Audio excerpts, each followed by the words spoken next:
60. La pregunta es, de todas las cosas que Mateo vio en los 3 años que tuvo con el Señor Jesucristo, 3 años y medio, para ser más exacto, ¿por qué es que Mateo empieza hablando sobre las genealogías? Es un punto fundamental que mucha gente dice, pero ¿por qué? Yo no entiendo, ¿no? Porque acá dice Judá que no a Tamar, Tamar a Fares, a Sara, Fares a Hebrón, etcétera, etcétera, y ven toda una genealogía de todos los descendientes. Y la pregunta es ¿por qué Dios? Porque recuerden que todo lo que está en la Biblia es inspirado por Dios y Dios lo puso con un objetivo para que nosotros podamos aprender algo. ¿Por qué se considera la genealogía importante? ¿Por qué empieza el Nuevo Testamento con la genealogía, como dice ahí, la genealogía de Jesucristo? Genealogía es la descendencia, ¿no? La pregunta es ¿por qué? ¿Qué importancia, qué relevancia tiene? ¿Por qué está ahí, no? ¿Por qué no empieza hablando de otra cosa? ¿Por qué empieza con la genealogía? Es una pregunta que le pueden hacer. La pregunta es muy relevante y nosotros tendríamos que responder a esta pregunta. ¿Alguien podría participar? ¿Alguien me puede decir por qué piensa usted que Dios permitió que la genealogía se mencionase primero? ¿Nadie? Yo los voy a ayudar rapidísimo porque el tiempo avanza. Ya, miren, todos ustedes saben que el pueblo judío jamás aceptó a Jesús como el Señor, jamás lo aceptó como el Mesías. Israel no lo aceptó. Hasta el día de hoy el pueblo de Israel no acepta que Jesús fue el Mesías, ¿verdad? Pero sin embargo, todos los judíos conocen el Yeshiva, la Torá, que son, o el Pentateuco, como algunos llaman. Apréndanse esos términos: Yeshiva, Torá, Pentateuco, que son los primeros 5 libros del Antiguo Testamento. ¿Escritos por quién? ¿Quién escribió los primeros 5 libros? Moisés, que fueron Génesis, Éxodo, Levítico, Número y Deuteronomio. Moisés, ¿ok? Usted sabe que siempre el pueblo de Israel ha respetado a Moisés como un gran profeta. Y Moisés, antes que él muera, él profetizó que levantaría a otro profeta, se levantaría. Y todos los profetas después de Moisés, como Isaías y todos los profetas que vinieron, hablaron sobre que vendría un Mesías, que vendría el Salvador, ¿correcto? Entonces, ¿qué pasa? Sucede que los profetas habían profetizado que vendría de cierta tribu, de cierto linaje, del linaje de David, nacería el Mesías, sería descendiente de David. Por lo tanto, en Mateo, como ya era parte de la iglesia y los judíos no quisieron aceptar a Jesús como el Mesías, ellos tuvieron que demostrar que realmente Jesús era el Mesías. Por eso ellos empiezan con la genealogía, demostrando, ¿no?, desde Jesucristo llegan hasta Abraham, ¿no?, y ya pasan por David, demostrando que realmente ese Jesús que había pasado hace 2000 años era el Mesías, el enviado por Dios, porque había estado profetizado, ¿no?, de quién iba a ser el Cristo. Y por eso es importante que la genealogía estuviese ahí, porque si no, recuerden, muchos judíos, muchos del pueblo de Israel se han convertido gracias a esto, porque ellos, cuando vieron que Jesús era de ese linaje, ellos fueron a los libros antiguos, a los profetas, y empezaron a ver de dónde vendría el Mesías, y encontraron que efectivamente el Mesías vendría de este linaje, ¿no? Y aquí Mateo demuestra de una manera extraordinaria toda la descendencia exacta, sin saltarse ninguno, demostrando que Jesucristo era el enviado por Dios. Por eso es que de suma importancia. Si no hubiese estado ahí, entonces muchos judíos, muchos israelitas no se hubiesen convertido, hermanos, al Evangelio. Recuerden que Israel tiene promesas en esta tierra. La iglesia tiene promesas allá arriba en el cielo. Las promesas de la iglesia son más altas que las promesas de Israel. Por eso que muchos judíos se han convertido al Evangelio, pero la gran mayoría no. ¿Por qué? Porque ustedes saben que los judíos, para su información, el pueblo de Israel, el verdadero pueblo de Israel, no los israelitas peruanos que viven aquí, sino que el verdadero pueblo de Israel no consideran ellos el Nuevo Testamento. Para ellos solamente es Biblia, el Antiguo Testamento, desde Génesis hasta, ¿cuál es el último libro de la Biblia? Del Antiguo Testamento. El último libro del Antiguo Testamento, hasta Malaquías. Solamente 39 libros es su Biblia para los judíos. Ellos no tienen el Nuevo Testamento, porque el Nuevo Testamento habla de Jesús, habla de los milagros del Señor. ¿Lo entienden? Entonces, por eso era de suma importancia que las genealogías se mencionaran. Tanto Mateo como Lucas, los dos, hacen el trazo de la genealogía de Jesucristo, tanto por parte de María como por parte de José, que los dos venían de ese linaje, demostrando, obviamente usted sabe que Jesús no era hijo de José, pero sin embargo él lo tuvo como su hijo, ¿no? Lo adoptó. Y ambos tenían esa descendencia, esa genealogía. Por eso es importante que se mencione ahí, ¿no? Ahí se menciona a Isaías que engendró a David, y el rey David engendró a Salomón, etcétera, etcétera. Todas las genealogías que usted puede mencionar son 14 por 3, desde Abraham hasta Jesucristo. Todas las genealogías. Y están ahí como ustedes lo pueden ver. Por eso es de suma importancia que nosotros estudiemos y aprendamos por qué las genealogías están, qué reverencia, qué importancia tienen. Recuerden que los judíos siempre, si ustedes encuentran a un judío verdadero, ellos van a decir quién fue su papá. Yo les pregunto, ¿se acuerdan ustedes el nombre de su tatarabuelo? ¿Alguien se acuerda del nombre de su tatarabuelo? ¿No? Los judíos no. Para los judíos es un pecado no acordarse quién es su padre, su abuelo, su bisabuelo, su tatarabuelo, su papá de su tatarabuelo. Ellos conocen su descendencia. ¿Por qué? ¿Saben por qué? Vamos a aprender cosas que eso no se enseña casi ya. Eso se enseña en los institutos más que todo. ¿Por qué los judíos han aprendido su genealogía? Porque ellos recuerdan de memoria cuando un niño nace, un judío nace, sus padres les enseñan quién fue el papá, el papá, el papá. ¿Para qué? Para que vean su linaje. ¿De qué linaje? ¿De qué tribu? ¿A qué tribu pertenece? Porque recuerden que el pueblo de Israel fue, hermano, muchas veces oprimido y quisieron desaparecerlo. Por eso que era importante que se identificasen de qué linaje son. Todos los judíos, los israelitas verdaderos, saben de qué linaje vienen. Por eso que ellos consideran, es más, en el tiempo, ¿se acuerdan cuando iban a destruir a todo el pueblo judío en el tiempo de Esther? Habían hecho un decreto de destruir a todo el pueblo, matarlos en un solo día. El pueblo de Israel siempre ha sido esparcido. Y para que no pierdan ellos sus raíces, para que ellos no sepan, no pierdan de dónde ellos han venido, de qué linaje son, siempre la costumbre ha sido enseñarles cuál es su descendencia, cuál es su linaje, para que ellos sepan cuál es también su herencia. Por eso que todo judío lo sabe, por eso que se menciona la genealogía, importante, no sino quién sabía si es descendiente de Leví, ¿no? Iba a estar a cargo del sacerdocio, etcétera, etcétera. Era de suma importancia y hasta el día de hoy ellos lo saben.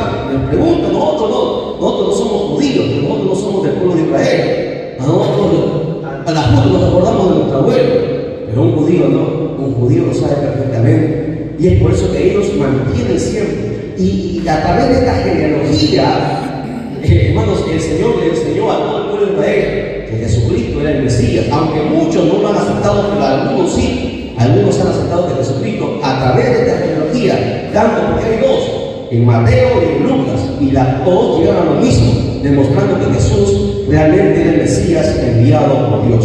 Punto número 1. Punto número 2. Vamos a Mateo 1:18, de ahí empezamos. Mateo 1:18, segunda enseñanza. Así vamos a ser puntuales, sencillas, puntuales. Si usted trae su cuaderno, va a aprender. Ya usted cuando vaya a su casa va a estudiar más, va a pensar y va a aprender. Enseñanzas puntuales vamos a ver en este año. Ya, Mateo 1:18, segunda enseñanza. El nacimiento de Jesucristo fue así, estando desposada. ¿Qué significa la palabra desposada? ¿Quién es desposada? ¿Comprometida? ¿Casada? ¿Estaba casada ya? Ajá. Y lo dejamos con tarea para que lo investiguen ya. Vamos a seguir leyendo. Dice, estando desposada María su madre con José, antes que se juntase, la palabra juntase significa ahí acto sexual. O sea, antes que tuvieran intimidad, en otras palabras, antes que se juntase, escucha bien, se halló que había concebido del Espíritu Santo. Hay nada más por lógica, usted puede ya sacar qué significa desposada.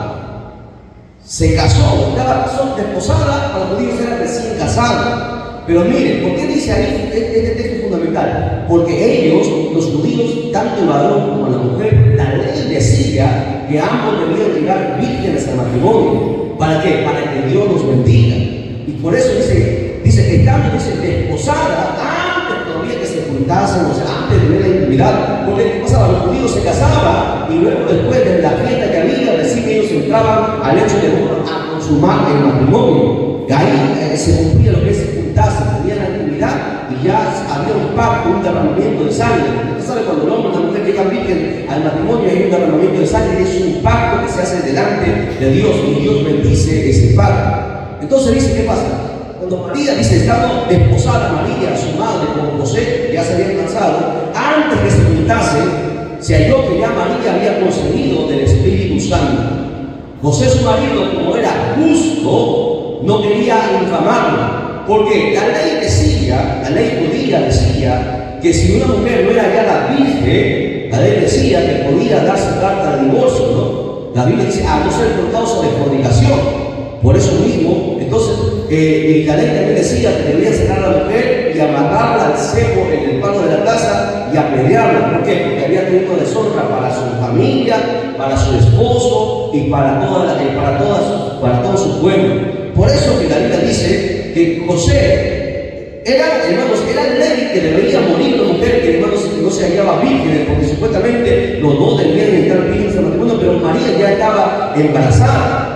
Entonces, José tenía el derecho de hacer que María fuese apedreada. Pero sin embargo, aquí la Biblia dice que José era una palabrita justo. O sea, José amaba a María y no quería que María muriese. Dice, no quería infamarla, quiso dejarla secretamente. Porque si él lo contaba a sus padres, él lo contaba a sus familiares, hermanos, iba a pasar una desgracia. Por eso que él quiso dejarla secretamente. Y pensando él en esto, he aquí que un ángel del Señor se le apareció en sueños y le dijo, José, escuchen, un ángel del Señor se le apareció y le dijo, José, hijo de David, no temas recibir a María tu mujer, porque lo que en ella es engendrado del Espíritu Santo es. Ahí para empezar, dice la Biblia que un ángel se le presentó a José. La pregunta es, ¿los ángeles tienen alas? ¿Dónde aparecen los ángeles con alas? ¿Usted sabe cómo se ha hecho eso famoso que los ángeles tienen alas? La Iglesia Católica ha puesto eso de los ángeles con alas. Los ángeles no tienen alas, ¿ya? Para su información. Recuerden cuando bajó el Señor con los dos ángeles a hablar con Abraham, no tuvieron alas. Hay solamente dos seres en el cielo que tienen alas. Uno tiene 4 y otro tiene 6 alas. Pero esa idea de que los ángeles tienen alas no es correcta. La Biblia no registra eso, que los ángeles tienen alas. No se ve, y eso lo vamos a ver en diferentes partes. La Escritura no habla que los ángeles tienen alas. Por eso que cuando José tuvo el sueño, vio a un hombre, ¿no? Dice, y vio, José dice, en el verso, estamos en el verso 20, los que recién están llegando.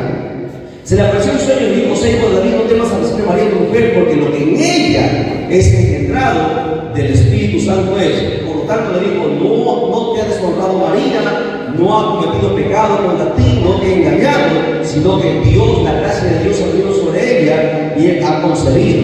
Y dice, y dará a luz, el ángel le habla a José primero, y le dará a luz un hijo y le llamará su nombre Jesús. ¿Qué significa la palabra Jesús? Tiene un significado. Dice ahí, porque él salvará a su pueblo de sus pecados. Por ahí va la respuesta. Jesús tiene un significado. Todo esto aconteció para que se cumpliese lo dicho por medio del profeta cuando dijo, he aquí una virgen concebirá y dará a luz un hijo y llamará su nombre Emmanuel, que traducido es Dios con nosotros. Pregunto, ¿qué profeta profetizó eso? ¿Quién profetizó 800 años atrás que una virgen concebiría y daría a luz? ¿Elías? ¿Cómo que Elías? Fuerte, Dios mío, estamos en clase, estamos aprendiendo, estamos en la escuela. Zacarías. Isaías. Mire, esas cositas que parecen insignificantes son fundamentales que nosotros, como cristianos, son cosas fundamentales que tenemos que saber. ¿Quién profetizó? Isaías. Vaya conmigo a Isaías 7:14. Isaías 7:14.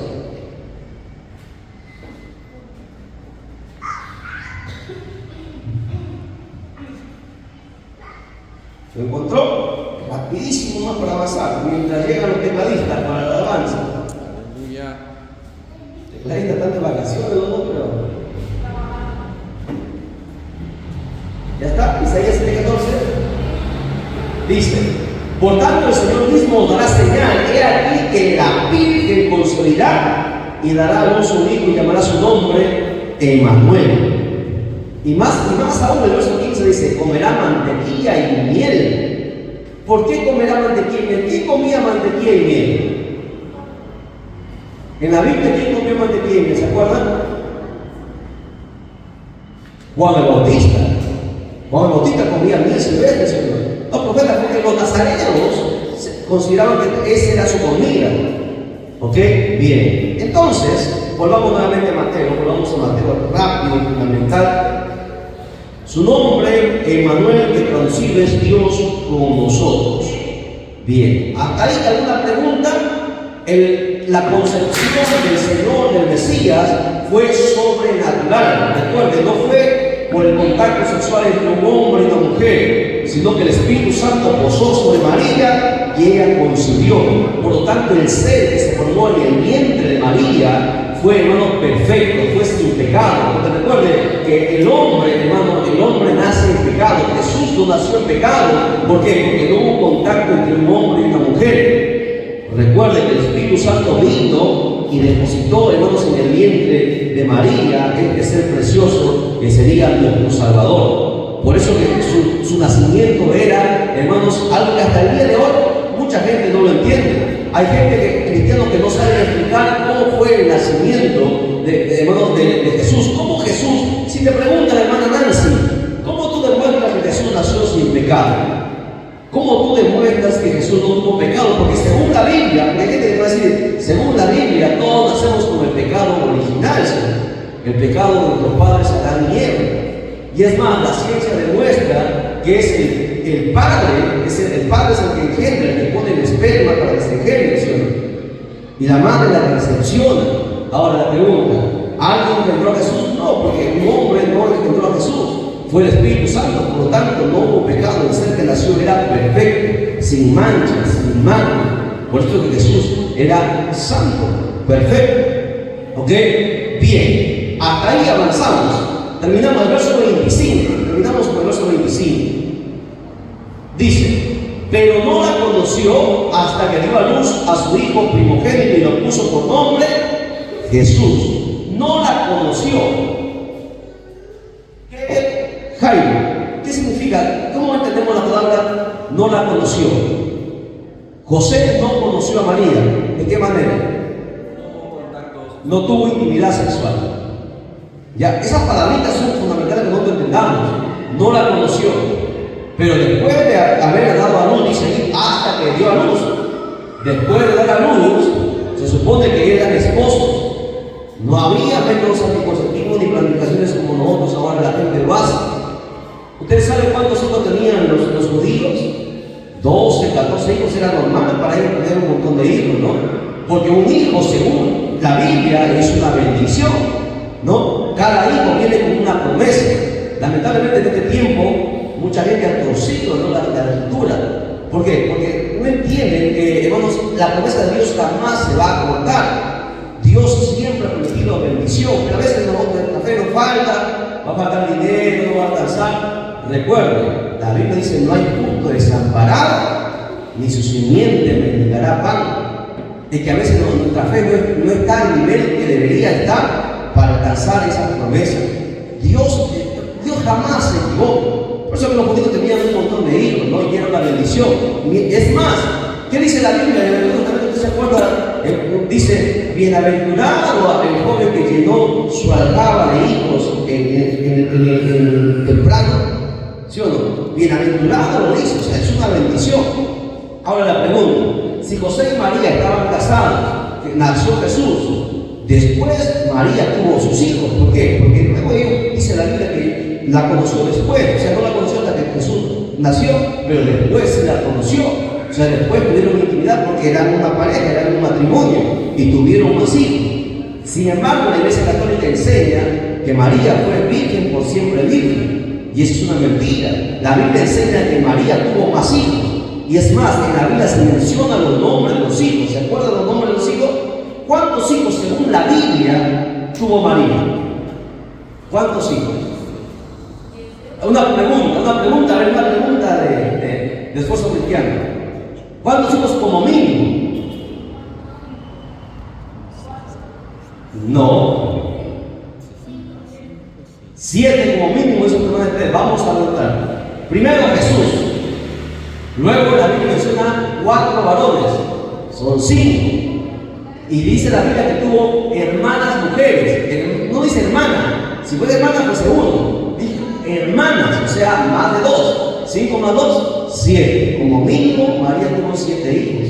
Tal vez tuvo más, no lo sabemos. No sabemos el día que la hayamos nacido. Pero 7 hijos, si tuvo, vamos a demostrarlo, ya vamos a ver. Vaya conmigo a la Biblia, rápido nada más.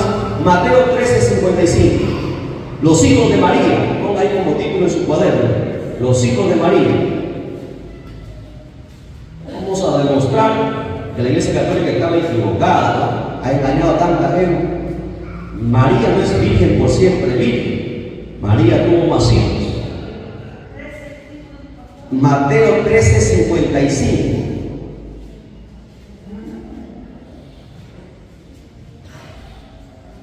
¿Ya está? Dice, por eso cada texto que yo le voy a dar que le cubre, usted debería pintarlo, marcarlo con lapicero, resaltador, porque ahí están los mensajes que usted va a enseñar. ¿Ya? Dice, ¿no es este el hijo del carpintero? ¿No se llama María su madre y sus hermanos Jacobo, José, Simón y Judas? 4 varones allá. Con Jesús, 5. Ya, ahí van 5. Es más, para reafirmar, en Marcos 3:31, voy a darle varios pasajes donde demostrando que María tuvo más hijos. Marcos 3:31. Sí, Marcos 3:31, el segundo libro del Nuevo Testamento. Dice, vienen después sus hermanos y su madre, y quedándose afuera, enviaron a llamarlo. Más adelante, Marcos 6:3. Mire, habla de hermanos. Está diciendo ahí que Jesús vinieron sus hermanos y su madre, demostrando que María tuvo más hijos. Marcos 6:3, ¿qué dice?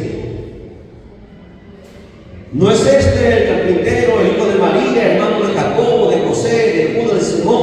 ¿No están también aquí con nosotros sus hermanas? Gloria a Dios. Y se escandalizaban de él. ¿Ven? 4 varones, 2 mujeres, como mínimo más de sus 7. Más de 7 hijos tuvo María, que era normal. Era normal para un matrimonio judío tener un montón de hijos, ¿no? Entonces no se olviden. Es más, un día alguien me dijo, pero ahí cuando dice la Biblia a sus hermanos, no eran sus hermanos, eran sus discípulos. Está hablando de mentira. Sus hermanos son una cosa, sus discípulos son otra cosa, y lo vamos a demostrar, ¿ya? Juan 7:3. Vamos a demostrar. Juan 7:3 dice lo siguiente. Vamos a demostrar que los hermanos eran unos y los discípulos eran otros, no eran los mismos. Dice, y le dijeron sus hermanos le hablaron a Jesús, sal de aquí y vete a Judea para que también tus discípulos vean las obras que hacen. Sus hermanos le dijeron, sal de aquí y vete con tus discípulos. O sea, no eran los mismos. Porque la Iglesia Católica dice que, no, ahí los hermanos son los discípulos de Jesús. Mentira. Mentira. Los hermanos de Jesús eran unos, los discípulos eran otros. Y es más, para su conocimiento, los propios hermanos de Jesús no creían en él. ¿Sabían de eso? Que sus propios hermanos no creían en Jesús. Usted no va a ver en toda la vida que sus hermanos estuvieron con Jesús. No aparece ni en su bautismo, ni en su llamado, ni en su muerte. La única que estuvo con Jesús era su madre. No tuvieron ninguno de sus hermanos. Sus hermanos no creían en Jesús. Y eso, ¿qué importancia tiene? Mucha, ¿verdad? Va a haber gente, a veces, que no va a creer en ti, en tu familia, en la propia iglesia. Hay gente que no va a creer en ti. Pero eso no tiene por qué se hace sentir mal. no tiene por qué desmotivarte, porque mucha gente se desmotiva, ¿no? Por cualquier cosa ya se vuelve atrás, se desgana. Pero el que realmente ama a Dios continúa para adelante, no deja que nada lo detenga, que nada lo estorbe. Sus propios hermanos eran un obstáculo para Jesús. No creían en Él, no creían en su milagro, no creían en su llamado, no creían en el Hijo de Dios. Sin embargo, a Jesús eso no le importó, no lo detuvo. Él continuó. Es un gran mensaje que nosotros deberíamos aprender. ¿Ok? Es más, voy a dar otros dos pasajes más para demostrar que los hermanos y los discípulos eran completamente distintos. Juan 2:12. San Juan 2:12.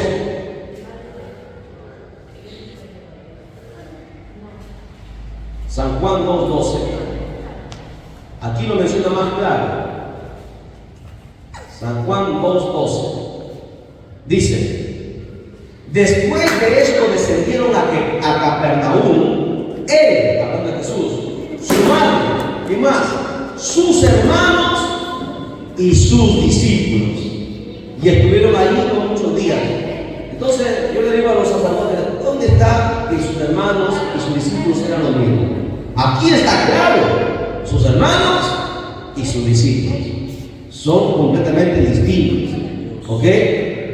Ahora, yo les pregunto, a ver, la Biblia menciona cuáles eran los nombres de las hermanas de Jesús.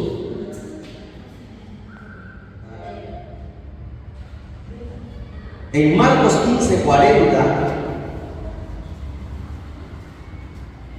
en Marcos 15:40,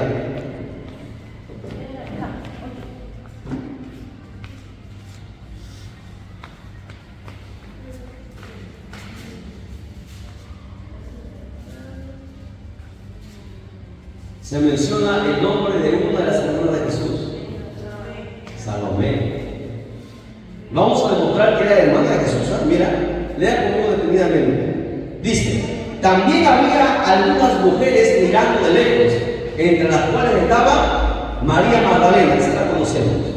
María, la madre de Jacobo, el menor. ¿Quién era ese Jacobo? Recuerde que uno de los hermanos de Jesús, uno de los hijos de María, se llamaba Jacobo. Y es más, dice, la madre de Jacobo, el menor, y de José. Y María tuvo dos hijos, Jacobo el menor y José. Y dice, y Salomé. Por lo tanto, Salomé era también hija de María. Esa iglesia católica está bastante lejos de la verdad. Ahí demostramos claramente, ¿no? La Biblia menciona, la Biblia lo dice todo. Lamentablemente mucha gente no puede ver más allá de lo que, hermanos, ellos pueden leer. En la Biblia, por eso que la Biblia es muy importante, mis amados hermanos, que siempre la escritura la lecturamos, siempre orando a Dios, para que Dios abra, escucha bien, no se distraiga, preste atención, no se distraiga por nada. Déjelo ahí, el bebé, déjelo ahí, usted preste atención aquí adelante.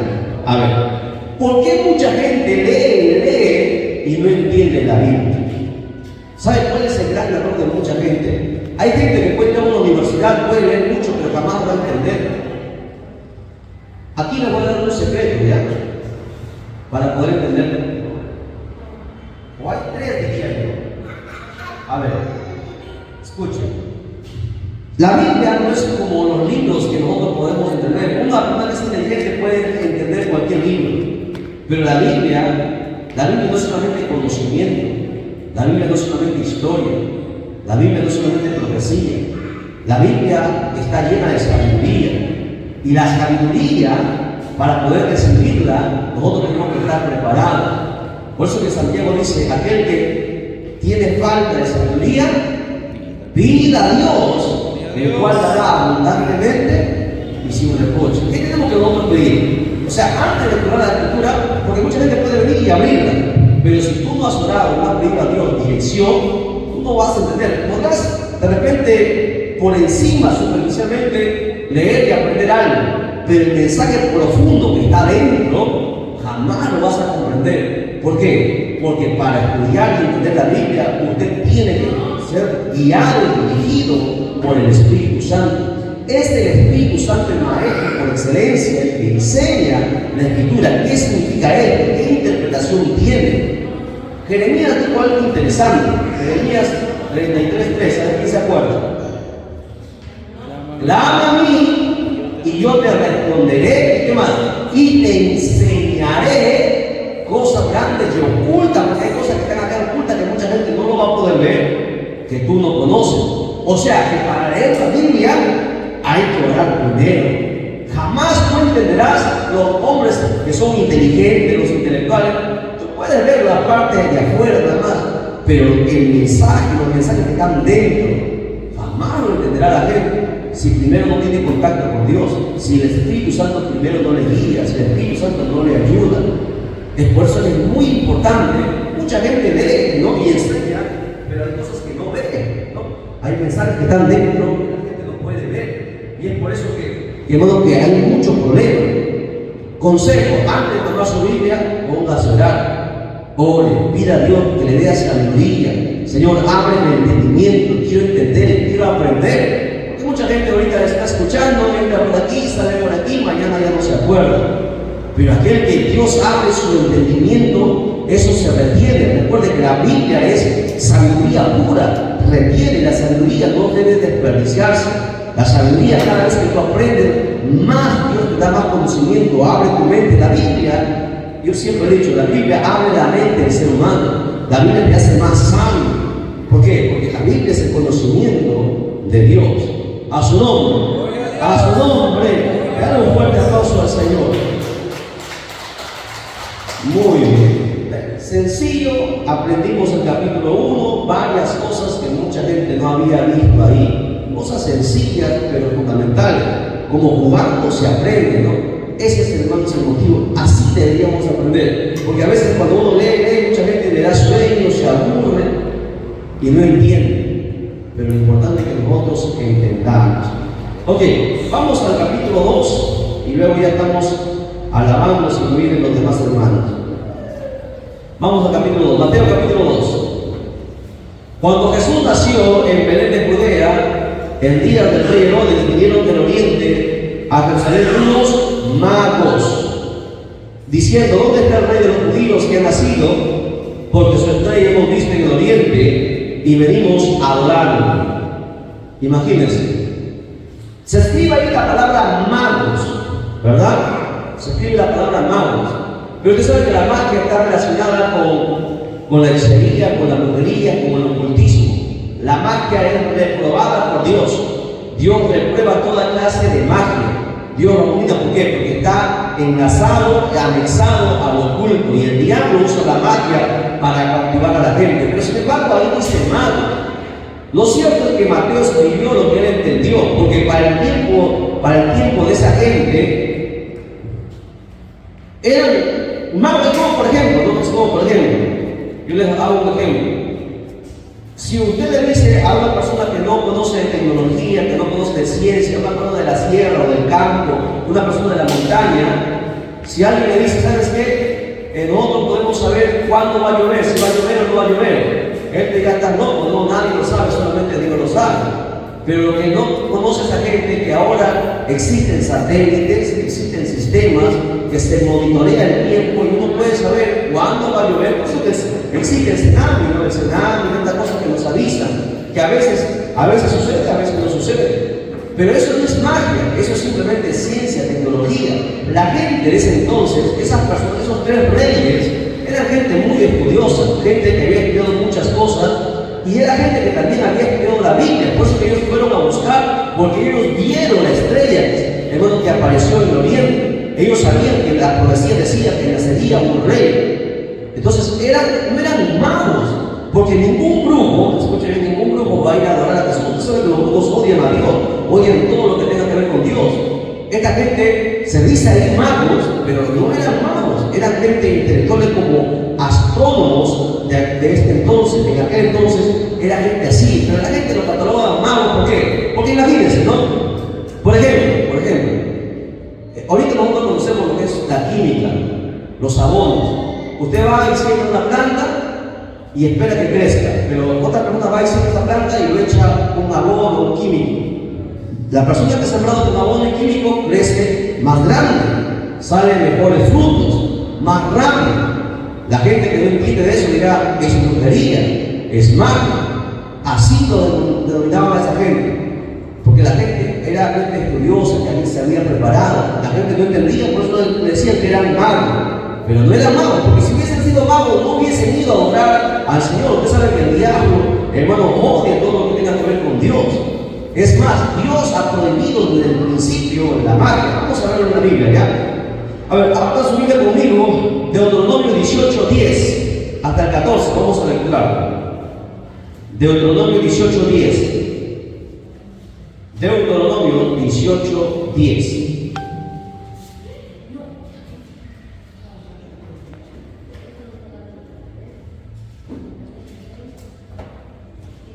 Ese pasaje también deben tenerlo siempre muy en cuenta. Desde el 10 al 14, pueden lecturar. Dice: no sea hallado en ti quien haga pasar a su hijo o a su hija por el fuego, ni quien practique, escuche, adivinación. Acuérdense, hay gente que les gusta consultar los signos zodiacales, que yo soy Tauro, que yo soy. Eso, hermano, eso es abrir puerta al diablo. Eso es adivinación. Y hay muchos cristianos que lamentablemente han caído en eso.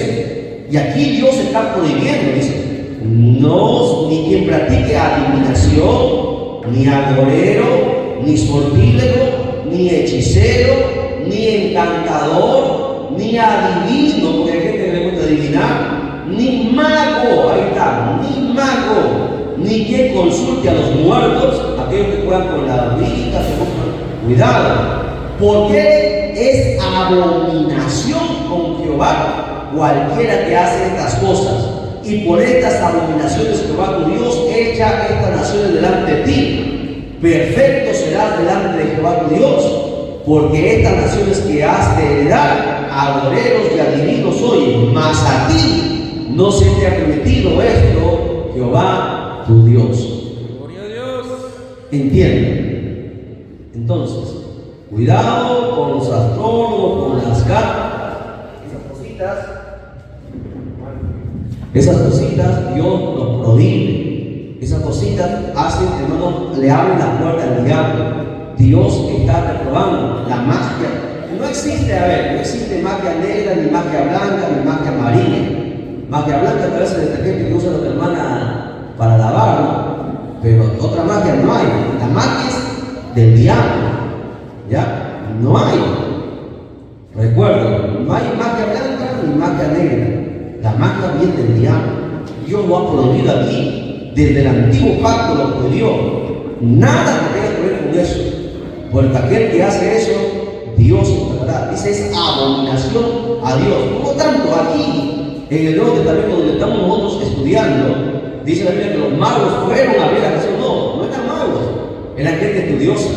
Eran hombres preparados. Eran gente que estudiaban libros, estudiaban química, estudiaban muchas cosas. Y como hacían cosas, hacían inventos tal vez, la gente decía, son magos, porque era gente preparada para aquel entonces. Es más, era gente que también había estudiado la escritura, porque ellos habían leído que la estrella pasaría cuando pasaría un rey. Y es por eso que ellos fueron siguiendo esa estrella. O sea, no eran magos. ¿Ok? Esa es la enseñanza que tenemos que aprender. Verso 2, Mateo 2:2.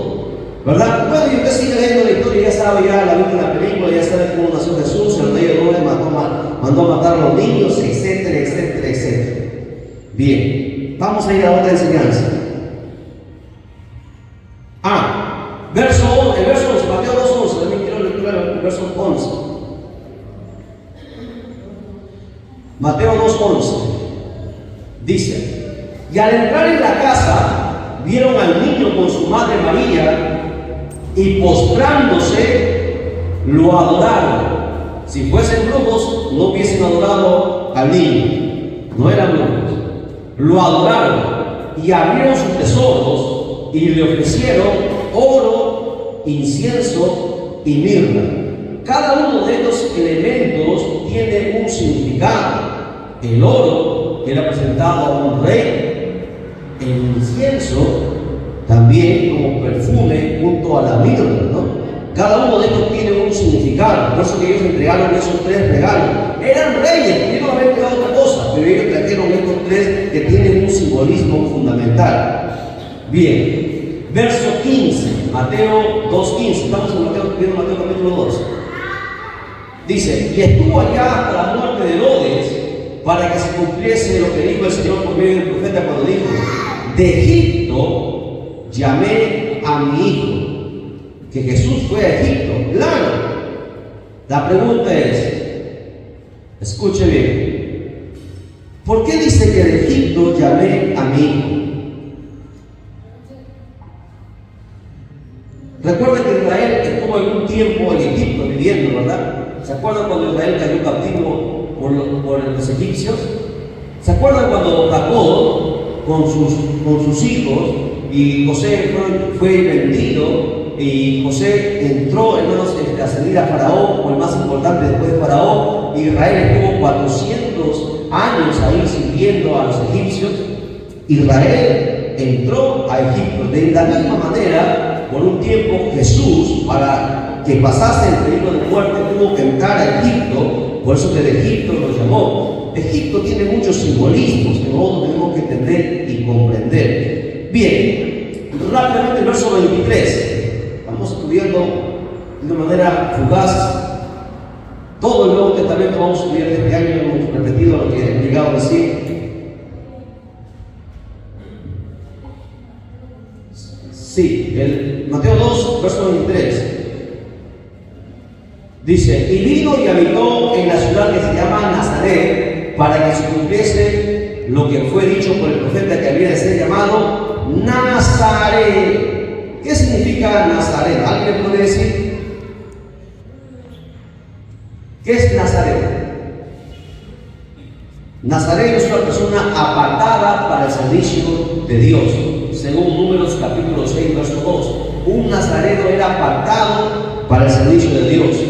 Había diferentes clases de nazarenos, gente que desde el vientre de su madre eran apartados, otros por un voto especial que ellos hacían. Tenían que ser santos, según Números capítulo 6, verso 8, eran personas santas, considerados puros. Tenían prohibido, escuchen bien, los nazarenos tenían prohibido tomar vino, tomar licor. Ellos comían uvas de la cosecha de la vid, y se les prohibía raparse o afeitarse la cabeza, se les prohibía contaminarse con los muertos. Eso eran los nazarenos. Por eso que usted sabe que Jesús nunca se casó. Usted ha visto la película de Jesús Superstar, diciendo que María Magdalena era la esposa de Jesús, una blasfemia tremenda. Jesús era nazareno, por eso que Jesús nunca se casó. Por eso que cuando la gente saca cosas y la gente cree, ¿no? La gente cree en muchas cosas. La Biblia dice que Jesús era nazareno. Nazareno nunca se casaba. ¿Ok? Y ahora la Biblia también dice que se les prohibió a los nazarenos tomar licor. El vino que tomó Jesús cuando él, hermanos, en la Santa Cena, era un vino puro, directo de las uvas. No era el vino fermentado que emborracha, que embriaga. Recuerden, ¿por qué? Porque Jesús era nazareno, apartado para Dios. ¿Ok? ¿Hasta ahí alguna pregunta?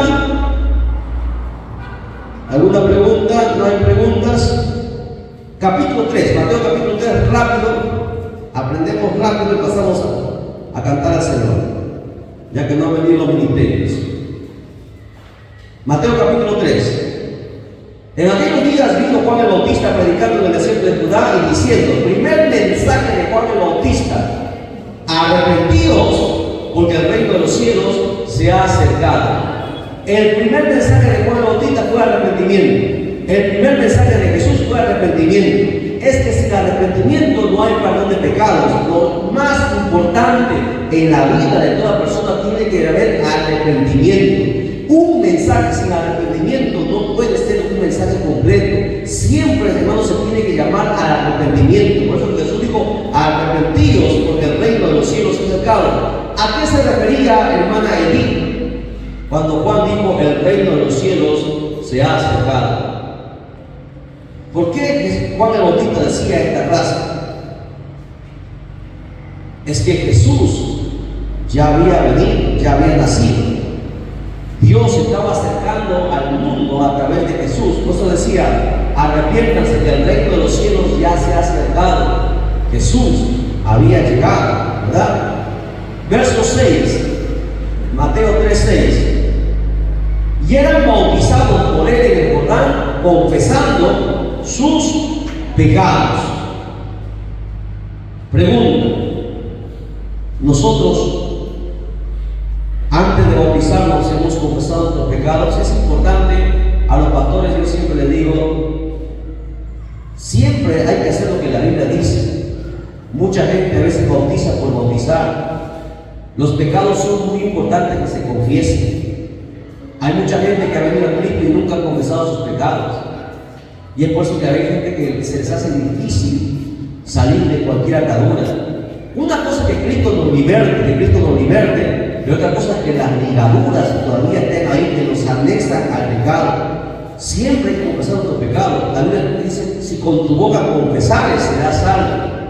Hay gente que nunca ha confesado, que ha matado, que ha violado, que ha hecho esto, aquello. Esa gente debería confesar sus pecados. ¿Por qué? Porque si no, el diablo siempre va a estar atrás de ellos.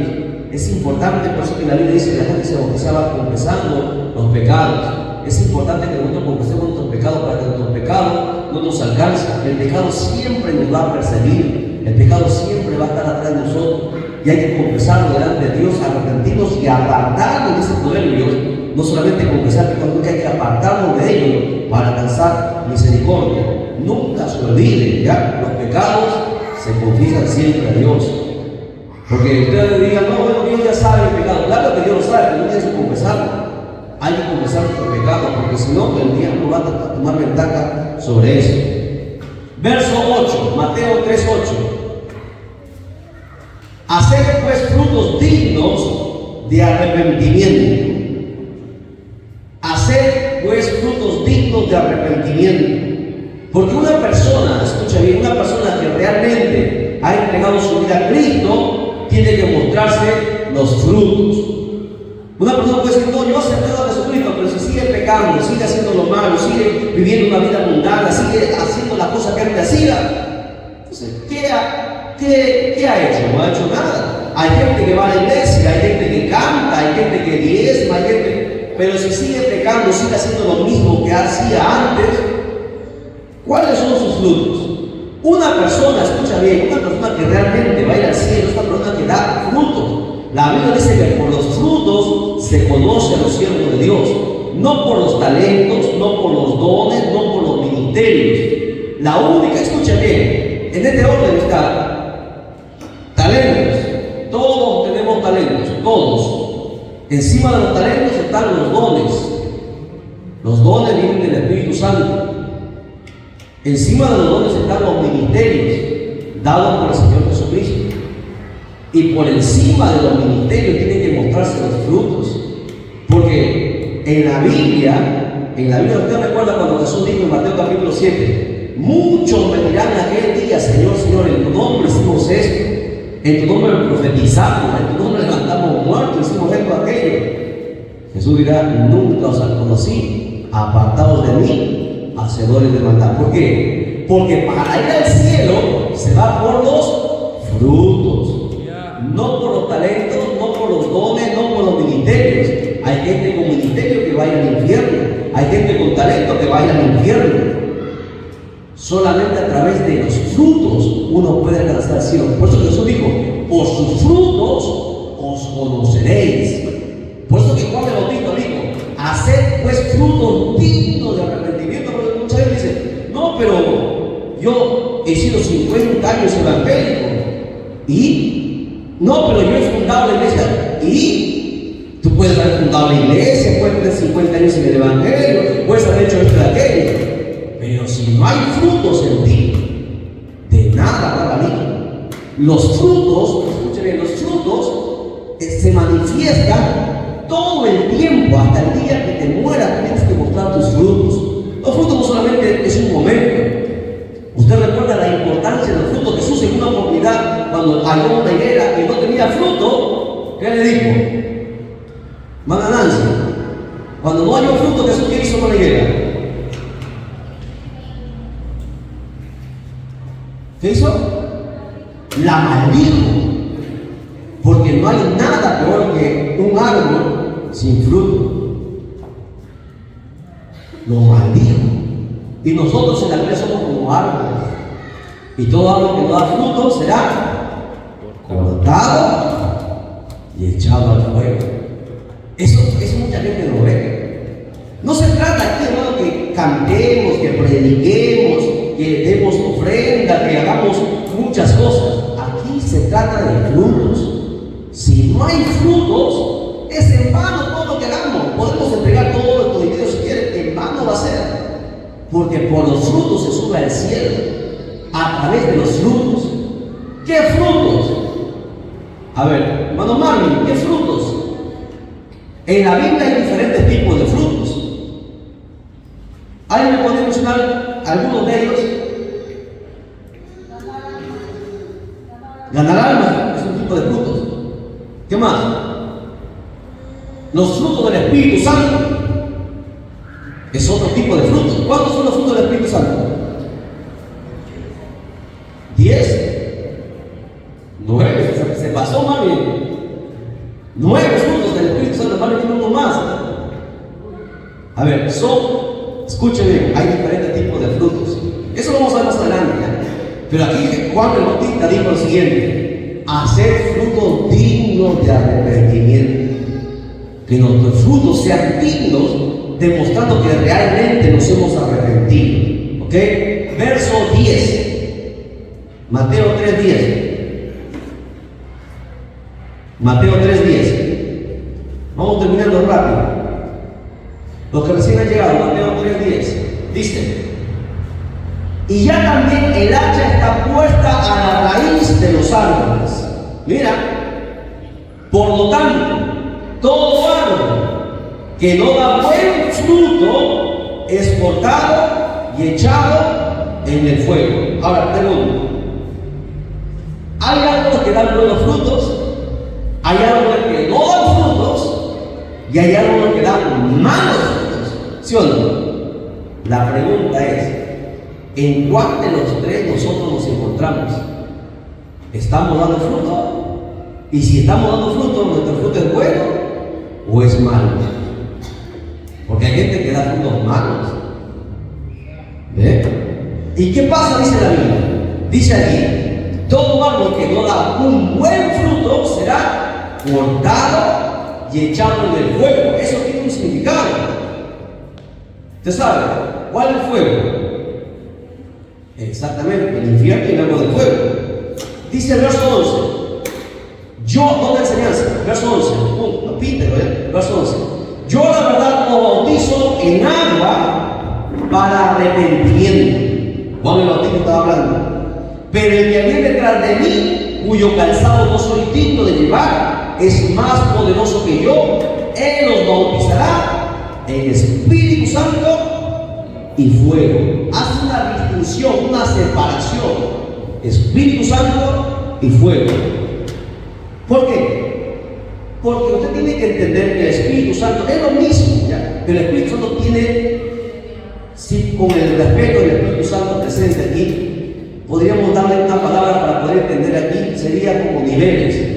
Una cosa es, primero, el Espíritu Santo sella. Primer nivel, el sello, el toque. Segundo, te bautiza. Segundo. Y tercero, te llena, te satura. A eso se llama la unción. Por eso que Juan Bautista divide: él te bautizará con el Espíritu Santo y fuego. Ese fuego es la saturación, la llenura. Porque cuando tú eres bautizado con el Espíritu Santo, tú empiezas a danzar. No, el Espíritu Santo está contigo. Pero otra cosa es que tú andes en la unción, como andaba Jesús, en el fuego, en el poder, en el Shekinah. Eso es la llenura. Eso es lo que estaba diciendo Juan el Bautista. Que Jesús es el que bautiza con Espíritu Santo y fuego. Y la pregunta es: ¿cuánto le hemos pedido al Señor que nos bautice con su Santo Espíritu y con su fuego? ¿Qué hacemos nosotros, no? ¿Qué hacemos nosotros? Espíritu Santo, bautiza. Pero el Espíritu Santo no bautiza. Es el Señor quien bautiza. La oración correcta es: Señor Jesucristo, bautízame con tu Santo Espíritu. Gloria a Dios. Eso es lo correcto. Pero la gente le pide al Espíritu Santo. Señor Jesús, bautízame con tu Santo Espíritu. Cuando el Espíritu Santo está en ti, le pides al Espíritu Santo que te sature, que te llene. Eso es lo correcto. Y esas cositas nosotros vamos a aprender a través de la Escritura. A través de la Escritura. Todas esas cosas cada día vamos a ir aprendiendo. Es más, el verso 12 para terminar. El verso 12 dice: su aventador está en su mano. Está hablando del Señor. Limpiará su era. ¿Qué era? Esta era que nosotros estamos viviendo. Recogerá su trigo. Son los verdaderos cristianos. ¿Dónde? En el granero. ¿Dónde? Arriba del granero. Y quemará la paja en el fuego que nunca se apagará. ¿Cuál es ese fuego que nunca se apaga? El lago de fuego, no el infierno. El infierno va a terminar. El lago de fuego es eterno. ¿Ok? No se olvide. Verso 15.